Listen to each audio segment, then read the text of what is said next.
앵커 미중 간 무역전쟁이 펼쳐지고 있는 가운데 저명한 중국의 경제정책 전문가가 중국의 국가 전략은 공세적이 아니라 방어적 직증이 있다고 밝혔습니다. 또 중국의 개혁개방을 주도한 지도자들은 세계 2대 경제 주체로 올라설 것이라는 예상을 하지 못했다며 규모만 큰 중국의 국가 목표는요.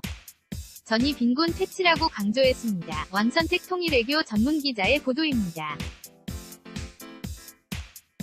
기자 중국의 콩단 중신연구재단 이사장은 1970년대 말 중국의 개혁, 개방 정책에서 외자 유치 사업을 담당하면서 중국 경제 성장의 산 증인으로 알려져 있습니다. 중국 개혁 개방의 성공 배경을 역사적인 맥락에서 설명한 콩단 이사장은 중국 지도부가 빈곤 탈출을 위해 노력했을 뿐 세계 2위 경제 대국이 될 줄 몰랐다고 말했습니다. 콩단 이사장, 중국 지도자들 은 빈곤을 벗어나 인민들에게 사회주의 건설의 혜택을 주고 싶었던 것이지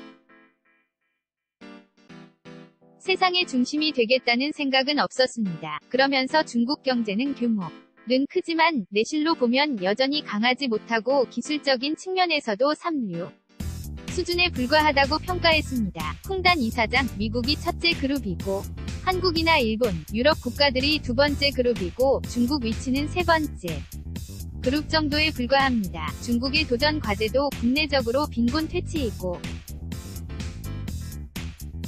국제적으로도 미국과의 무역전쟁을 감당하는 것이라면서 중국의 국가 전략, 이 공세적이 아니라 방어적이라는 특징을 강조했습니다. 콩단 이사장, 덩샤오핑도 빈곤은 사회주의가 아니라고 했습니다. 시진핑 주석도 소강사회를 이룬다는 것은 단 한 명도 빈곤 인구로 남겨두지 않는 것이라고 말했습니다.